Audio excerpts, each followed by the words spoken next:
How to start a life coaching business. The Rubik's Cube metaphor. I'm going to share with you today 5 surprising ways that the Rubik's Cube is actually a really powerful metaphor for how to start your coaching business.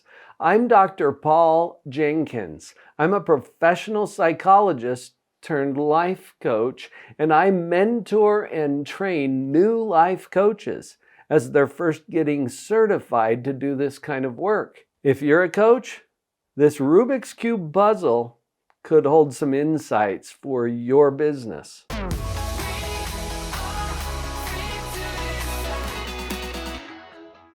So maybe I could give you a little bit of the background here of where I'm coming from. Recently, I had a new group of 9 brand new coaches. They were just getting certified as master coaches and positivity practitioners with my assistance in training. Let me give you a little context around where this came from. I recently returned from a retreat where we were training and completing the certification for 9 new master coaches and positivity practitioners, where I was providing some of the training through Emily Gibson Coaching. These women had never been life coaches before, but through the training program had developed the skills and the expertise that they needed to actually coach people. Now there's the problem of setting up the business. So in this training experience, we provided each of them with a Rubik's Cube. You've seen these puzzles before. It's a 3-dimensional 3x3x3 movable cube that most people find to be impossible. I know that it's not impossible because I'm pretty good at solving a Rubik's Cube. And I had done some work to figure out how to train other people to solve the Rubik's Cube. So I want you to just picture yourself as if you were one of the attendees at this training as I hand to you a brand new Rubik's Cube, fresh out of the box, completely solved. And as these women were holding that Rubik's Cube in their hand, I shared with them the first surprising way that this Rubik's Cube is going to be a metaphor for their business. And that is, be willing to mess it up. Now, you can see this is important if you're learning how to solve a Rubik's Cube because, well, you have to mess it up before you can learn how to solve it. And that is true in our business, isn't it?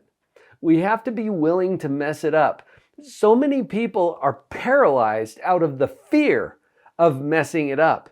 And in fact, one of our attendees at this particular conference held that Rubik's Cube in her hands and refused to mess it up at first.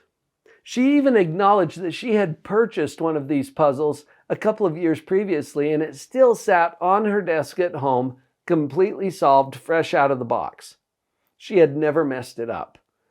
Be willing to mess it up. That's the only way we're going to get to the next steps. Here's the next step. Learn your moves.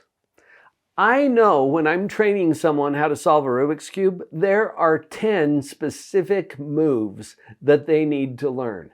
And I teach them these moves one by one. They practice their moves. In fact, that's step number 3. Once you learn your moves, practice your moves. I guarantee if you learn the move, if I were to teach you the first move to solving a Rubik's Cube and you didn't practice it, 3-4 days from now, we could come back together and you wouldn't be able to do it. Once you learn your moves, you practice your moves. Practice and repetition lead to mastery. So let's go back to the life coaching business for a moment. Is it magic? Is it luck? No. When I was first setting up my coaching business, and at one stage where I realized I needed to learn some new moves, I hired a coach who was doing it at a much higher level than I had ever experienced. I knew that she knew something that I wanted to learn. I didn't know the moves yet. And so as I engaged in that coaching process with this mentor and this coach, she was able to teach me the moves. And then I got to practice the moves. And the more I practiced the moves, the better I got at it. It's a fitting metaphor for setting up your business. Sometimes it looks impossible. right? You look out there and you see people who have a thriving, prospering coaching practice.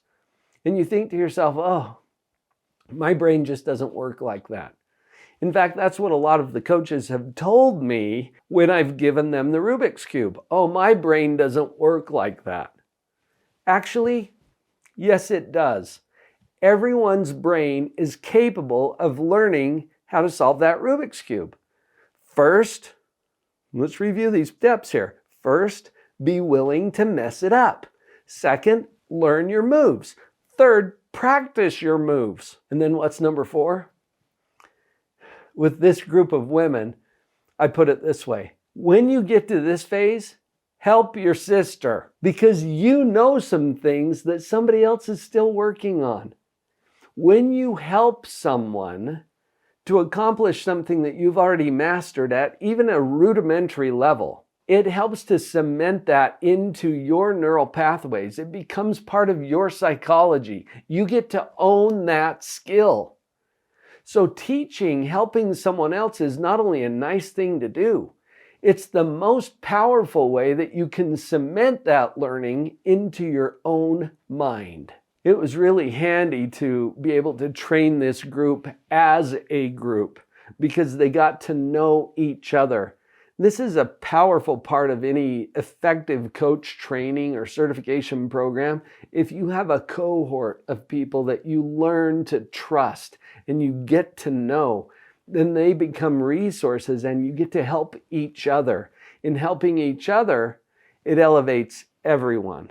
Now, there's one other surprising aspect to this metaphor that I want to throw out there, because when you look at this style of puzzle, I learned how to do the 3x3, the basic puzzle, when I was 14 years old on a school bus, in the back of the bus with my brother. We're going to a cross-country meet, and he taught me the moves.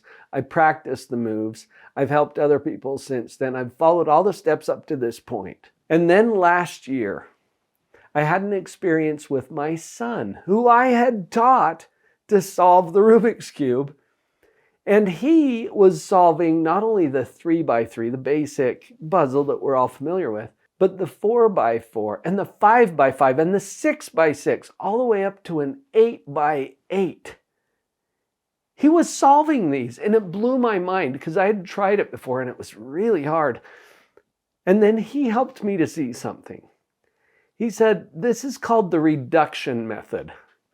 And what he taught me is that I can take any of those bigger cubes, and through a few new moves that he could teach me, I could reduce those to a 3x3, which I already knew how to solve. This changed the game for me. And I saw this as a powerful metaphor also for our business, because once you master this level, can you go to that level? Well, yes, you can, through a few basic moves that you can learn and practice. You can reduce whatever that next level is to something you're already familiar with. And that's good news. That makes it all scalable. Once you get really good at this level where you are, can you take it to another level? Absolutely. Get coaches in your life who already know how to do it.